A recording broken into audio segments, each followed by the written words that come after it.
y'all are going to be begging Biden to rise from the dead on the third day. I know he's still alive, but if Biden ends up biting the bullet, and I pray that Biden outlasts the diaper dictator, okay, the dookie delinquent. I'm praying to God that the deceptive dookie delinquent does not outlive our boy Robinette Biden. But in the event that Robinette does see our Lord before, the dookie Don meets Lucifer, or rejoins Lucifer, y'all are going to be begging Biden to be brought back to life to save you. You're going to do rituals. You're going to do the rain dance. You're going to do necromancy rituals. You guys are going to be doing Ouija boards. You're going to be doing those weird radio phone calls to the spirit world. Y'all are going to be doing everything trying to bring Robinette back to life, and it's not going to work. And you want to know why you're going to do this? See, Americans are now unable to afford their cars under the president who said, America first. The president who said he was going to make eggs cheaper. The president who claimed he was going to make life better is now making it more expensive to afford cars. You can't make this shit up. You're not winning at all. I'm not going to ask you if you're winning yet. I'm going to ask you, are you ready to surrender? Are you ready to surrender yet? This is ridiculous at this point. You guys are like Leonidas at the end of the fucking battle with arrows flying at him, except you're not heroic, you're actually demonic. You guys are Leonidas at the end of the battle with hundreds of arrows flying at you. The battle is over. You might have got your fat ass into office. You might have got him in and he's doing his little dance and so on and so forth. But objectively, you, the American people who voted for the diaper delinquent, you lost this one. Okay, you lost this one. And if you had any inch of humility and any inch of honesty in the brain of yours that Donald Trump seems to be skull fucking the shit out of with his lies and his deception, you would realize that this is insane. Lower income Americans are missing car payments. Uh-oh. I love the poorly educated. I love. Donald Trump is now stabbing the poor in the back, which is totally predictable. Inflation and a tough job market are making it harder for some people to pay back their car loans that they signed in better times, aka Biden times. Biden, the Biden crime family. Kind of sounds cool. Biden crime family. Sounds gangster. Sounds so cool. Maybe if the Biden crime family was still in office with Kamala Harris as his consigliere, maybe our nation would be in a better place. Maybe we could have Hunter Biden as one of Joe's capo regimes, his capos. America would be in a better place if we actually were run by the Biden crime family. In fact, I think we should embrace the term Biden crime family. Biden was a G. Unlike the fuck shit we have in office, the Biden crime family ushered in better times. More Americans are struggling to make their monthly car loan payments, a sign that lower income consumers are under growing financial pressure.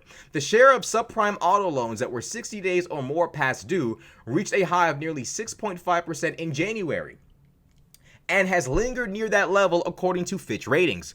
Repos have swelled. More drivers are trading in vehicles that are worth less than they owe, and lenders such as CarMax and Ally Financial have warned investors about auto loan performance. Despite stubborn inflation and punishing tariffs, the U.S. economy on its surface has appeared to hold up relatively well for now. The stock market continues to climb, company execs for the most part remain upbeat, and consumers overall are still spending. But the weakness in the auto market is one of the clearest indications that low and middle income families, the economy's foundation, could be starting to buckle. Because many Americans need their cars to get around, auto loan delinquencies can be a telling gauge of financial hardship. Now, it's important to understand that although she says the economy is doing fine and so on and so forth, there has been a tangible increase in the price of goods because of Donald Trump's tariffs. Everyone is feeling it, from the consumer to the producers, you name it, the importers, everyone is feeling it. Number one. Number two, Donald Trump just instituted a 100% tariff on Chinese goods, and Donald Trump instituted a 40% tariff on steel. Cars need steel. Homes need steel. Donald Trump is taking the American dream and shoving it up his own ass and then handing it right back to you in your hand. Isn't it wonderful? No, nigga, get this out of my face. Get it out of my face. No, it's not wonderful. Go away. We don't this is insane. This is unbelievably insane. Insane. Cars are getting more expensive. Tangibly, they're getting more expensive because of Trump. Because of Trump. Donald Trump isn't just making it more expensive to buy cars. He's making it more expensive to pay them off. And then to make matters exponentially worse, Donald Trump is also recollecting student loan debt. Now he's also considering selling off student loan debt to private investors, to private companies. So now these private companies are going to have your student loan debt and they're not going to have mercy on you. Woo! Hey, y'all are going to be in a tough one. You're going to be in a tizzy. I'm trying to tell y'all, we are going to be in a shitty situation. No pun intended. We're going to be fucked. Bad.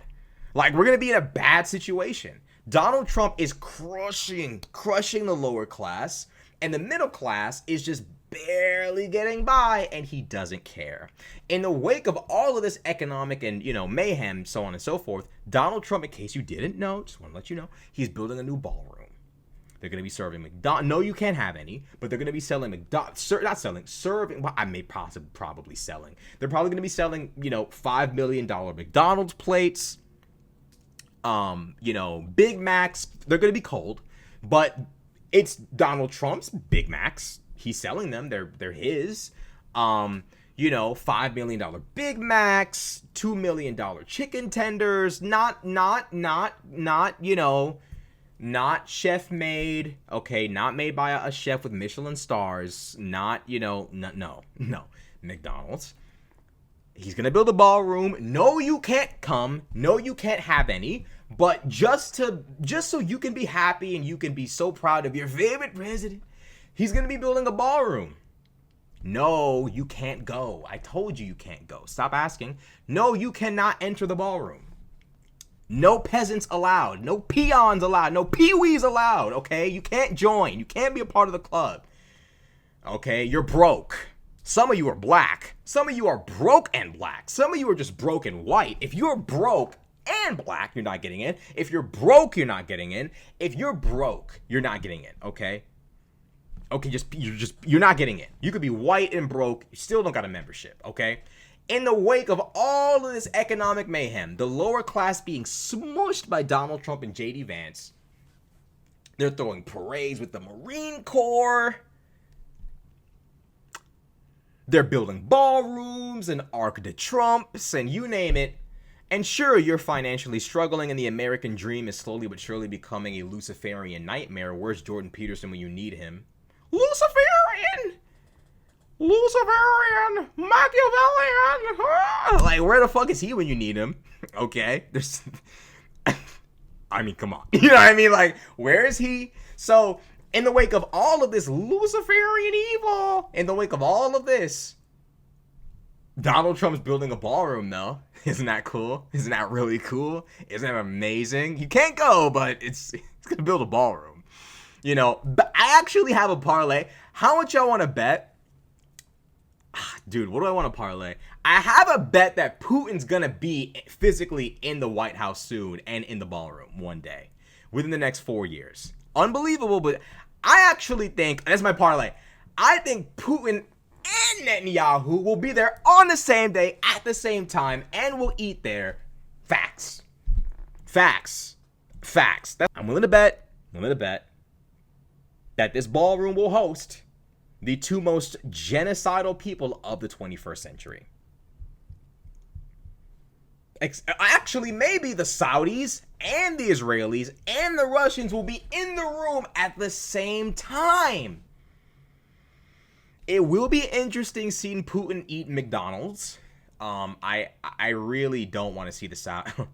I really hope Trump is not that low class and he serves the Saudis McDonald's, but we're going to be embarrassed yet again as a nation, aren't we?